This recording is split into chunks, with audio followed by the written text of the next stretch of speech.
السلام علیکم ساتھیوں، میں آپ کے اپنے YouTube channel Ahmed Urdu classes سے عبدالحسیب آپ کا استقبال کرتا ہوں۔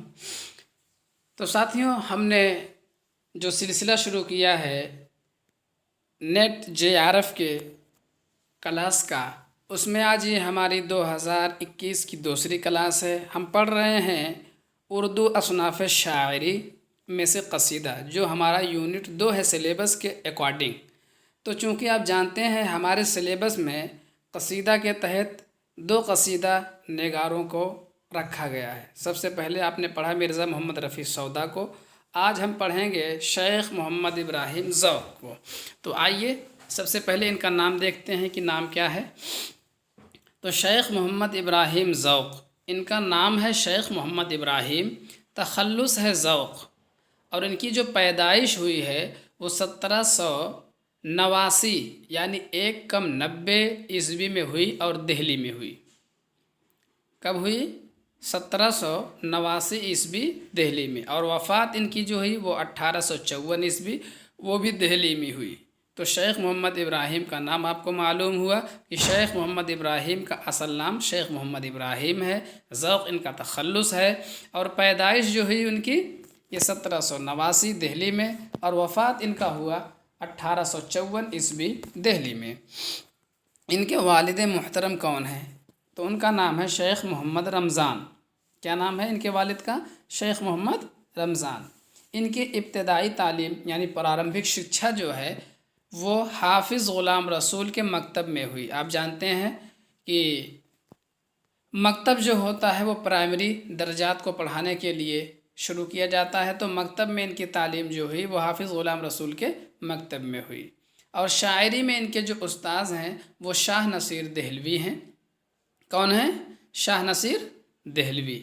اور ان کے شاگردوں میں اہم نام ہے بہادر شاہ ظفر کا، جو آپ کے دہلی کے جو ہے آخری تاجدار تھے، یعنی آخری بادشاہ گزرے ہیں بہادر شاہ ظفر، تو ان کے شاگرد ہیں وہ۔ اگر آپ سے پوچھا جائے کہ بہادر شاہ ظفر کے استاذ کا نام، تو آپ بتائیں گے شیخ محمد ابراہیم ذوق، یا اس کو پلٹ کر کے پوچھ لیا جائے کہ شیخ محمد ابراہیم ذوق کے مشہور شاگردوں میں ہیں تو کون ہیں؟ بہادر شاہ ظفر۔ اور ان کی جو ادبی چشمک ہوا کرتی تھی، معاصرانہ چشمک جو ہوتی تھی، وہ مرزا اسد اللہ خان غالب سے ہوا کرتی تھی۔ تو یہ بہت ہی اہم چیزیں ہیں، آپ ان کو دھیان سے دیکھ لیجئے۔ اب دیکھتے ہیں کچھ اقوال ہیں۔ مولانا محمد حسین آزاد نے کیا کہا ہے؟ انہوں نے کہا ہے کہ ذوق نے 19 برس کی عمر میں قصیدہ لکھا۔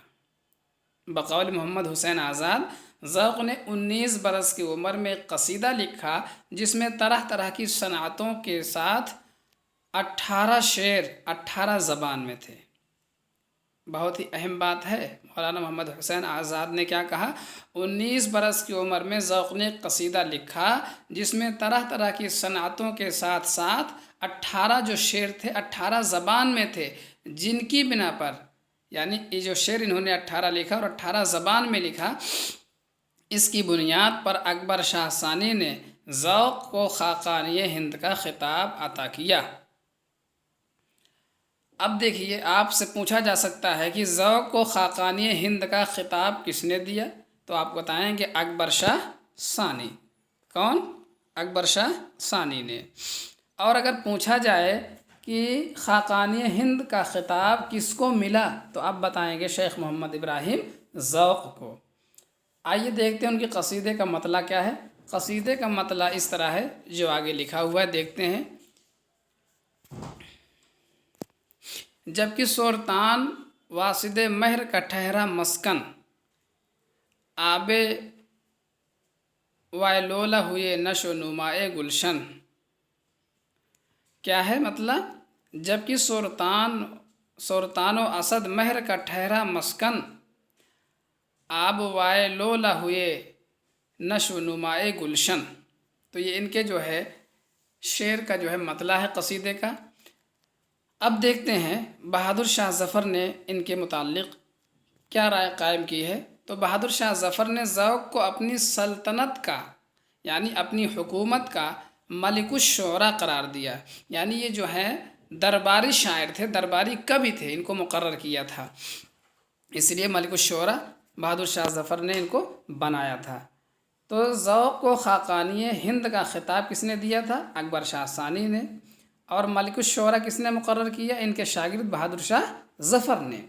ذوق کی شہرت سن کر حیدرآباد کے مہاراجا چندو لال شاندہ نے ذوق کو حیدرآباد بلا لیا، لیکن ذوق کبھی دہلی چھوڑ کر نہیں گئے، اور یہ جواب دیا۔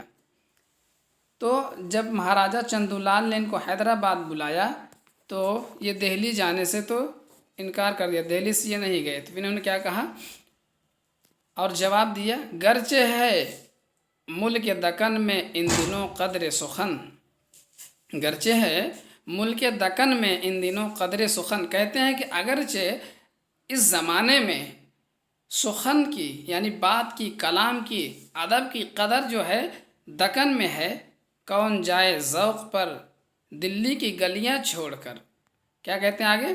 کہتے ہیں پر جو ہے دلی کی گلیاں چھوڑ کر کون جائے ذوق پر دلی کی گلیاں چھوڑ کر، یعنی ذوق جو ہے دلی کی گلیاں چھوڑنے والے نہیں ہیں، اس لیے وہ حیدرآباد نہیں گئے۔ ذوق نے اپنے قصائد میں سب سے زیادہ فنون لطیفہ کا استعمال کیا ہے۔ اگر آپ سے پوچھا جائے کہ اپنے قصائد میں سب سے زیادہ فنون لطیفہ کا استعمال کس نے کیا، تو آپ کا جواب ہوگا ذوق، یعنی شیخ محمد ابراہیم ذوق۔ آگے دیکھتے ہیں، ذوق کے تمام قصائد، یعنی ذوق نے جس نے قصیدے لکھے ہیں جتنے بھی، وہ تمام کے تمام اکبر شاہ ثانی اور بہادر شاہ ظفر کے مدح میں ہیں۔ تو دو بات تو یہاں بالکل متعین ہے، ان کے قصیدے اگر پوچھے جائیں گے کہ کس کی تعریف میں ہیں تو آپ کو یا تو اکبر شاہ ثانی کے مدح میں انہوں نے قصیدے کہے ہیں یا بہادر شاہ ظفر کے مدح میں۔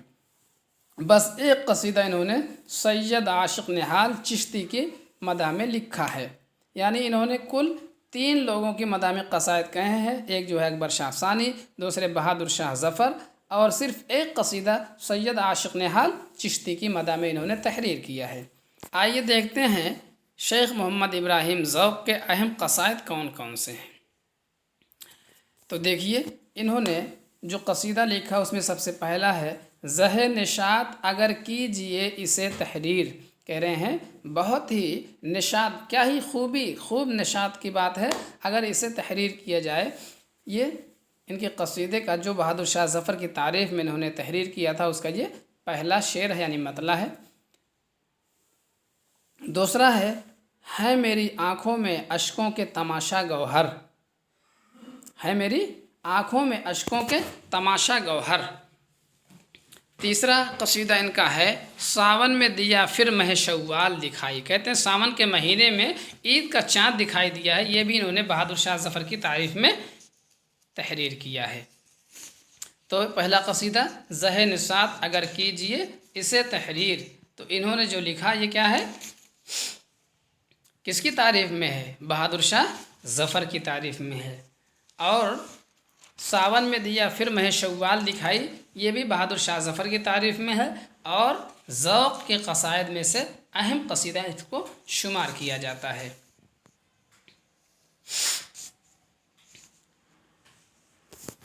آگے دیکھتے ہیں، چوتھا ہے، تیرے جو فعل تعریف خسروا لکھوں، تیرے جو فعل تعریف خسروا لکھوں۔ پانچواں ہے، پائے نہ ایسا ایک بھی دن خوشتر آسماں، پائے نہ ایسا ایک بھی دن خوشتر آسماں۔ اور چھٹا ہے، شب کو میں اپنے سرے بستر خواب راحت، شب کو میں اپنے سرے بستر خواب راحت۔ یہ جو ہے انہوں نے قصیدے لکھے ہیں۔ آگے دیکھتے ہیں بہادر شاہ ظفر کی جو ہے تعریف میں انہوں نے کیا کیا ہے۔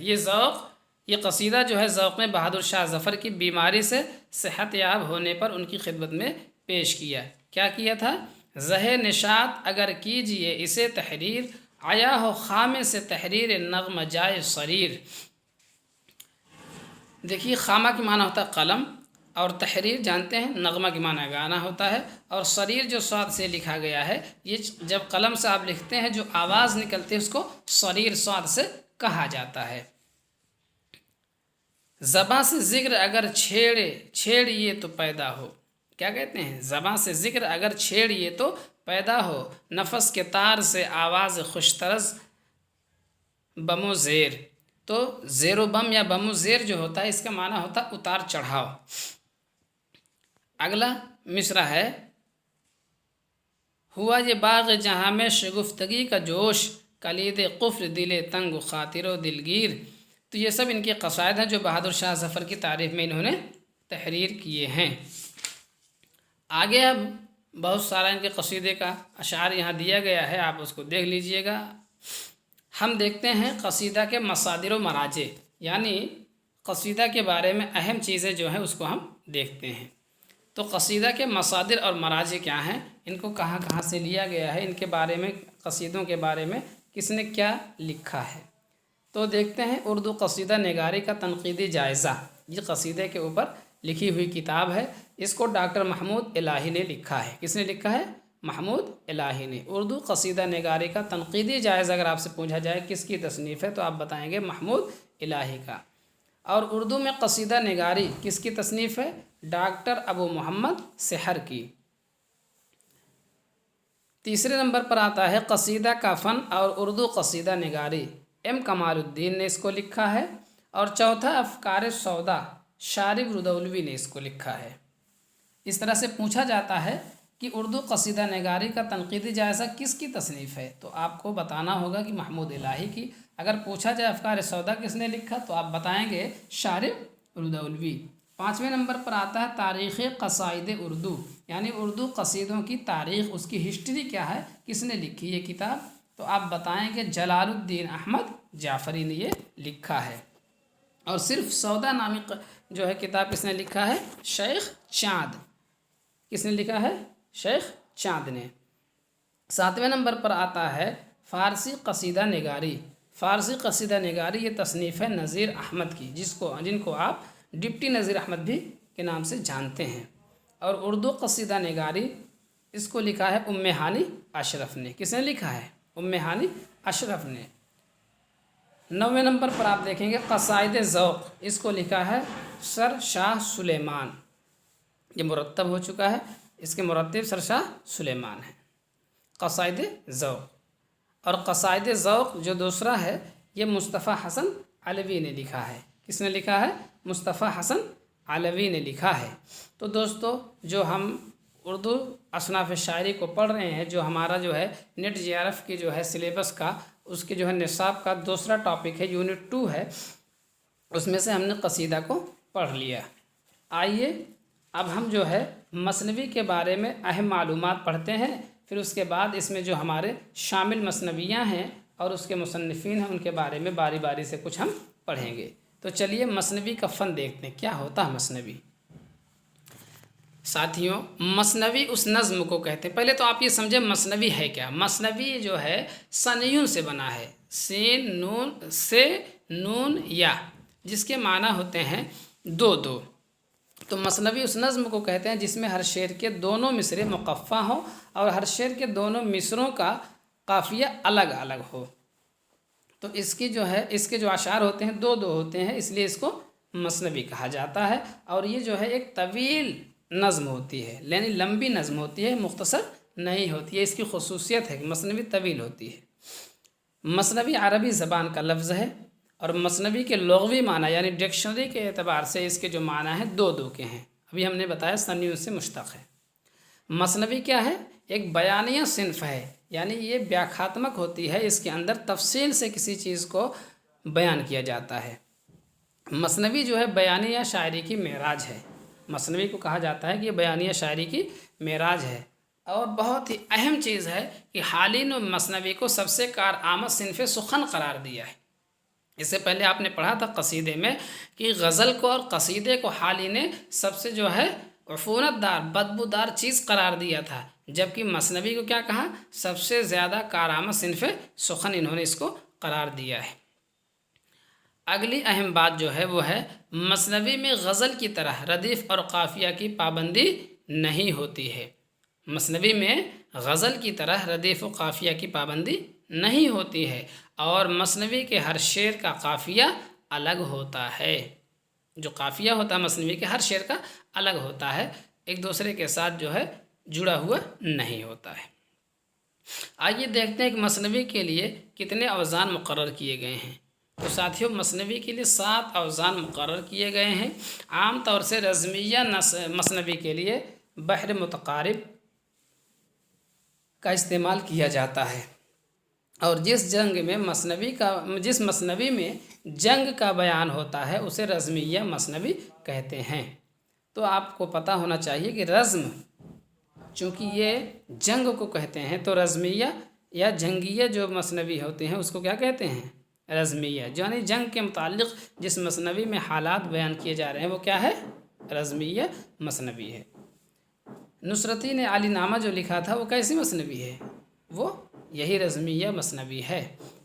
جس مثنوی میں عشق و محبت کا بیان ہوتا ہے اسے بزمیہ مثنوی کہتے ہیں، زہر عشق جیسے ہے۔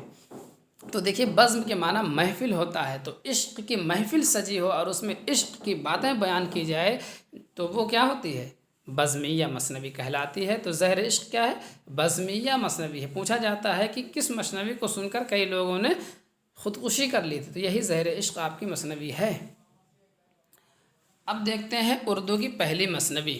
اردو کی پہلی مثنوی جو ہے وہ مثنوی قدم راؤ پدم راؤ ہے، جو احمد شاہ بہمنی کے دور میں لکھی گئی، اور اس کے خالق یعنی اس کے تخلیق کار، اس کے لکھنے والے جو ہیں فخر الدین نظامی ہیں، جو پہلے مثنوی نگار بھی ہیں۔ تو مثنوی کے بارے میں ہم نے چند چیزیں پڑھی۔ سب سے پہلے کیا کہ مثنوی اس نظم کو کہتے ہیں جس میں ہر شعر کے دونوں مصرے مقفع ہوں اور ہر شعر کے دونوں مصروں کا قافیہ الگ ہو۔ مثنوی عربی زبان کا لفظ ہے، اور کیا ہے؟ مثنوی کے لغوی معنی دو کے ہیں۔ مثنوی جو ہے بیانیہ صنف سخن ہے، مثنوی بیانیہ شاعری کی معراج ہے، اور مثنوی جو ہے اس کو حالی نے سب سے زیادہ کارآمد صنف سخن قرار دیا ہے۔ مثنوی کے ہر شعر کا قافیہ الگ الگ ہوتا ہے، اور اس کی 2 قسمیں ہوتی ہیں۔ اس کے 7 اوزان مقرر کیے گئے ہیں۔ رزمیہ مثنوی جو ہوتی ہے وہ بحر متقارب میں لکھی جاتی ہے۔ 2 مثنوی کون کون سی ہیں قسمیں اس کی؟ رزمیہ اور بزمیہ۔ تو جنگ کے متعلق حالات جو بیان کیے جاتے ہیں جس مثنوی میں اس کو رزمیہ، اور جس میں عشق و محبت کا بیان ہوتا ہے اس کو بزمیہ۔ رزمیہ کی مثال ہے نصرتی کی علی نامہ، اور بزمیہ کی مثال ہے زہر عشق۔ اور اردو کی سب سے پہلوی مثنوی اگر پوچھا جائے تو وہ ہے قدم راؤ اور پدم راؤ، جو احمد شاہ بہمنی کے دور میں فخر الدین نظامی نے لکھا ہے۔ تو دوستو، ملتے ہیں اگلے ویڈیو میں۔ مثنوی کے بارے میں ہمارا اگلا ویڈیو ہوگا جو ہمارے نصاب میں نیٹ اور جے آر ایف کے نصاب میں شامل ہے۔ تب تک کے لیے خدا حافظ، السلام علیکم۔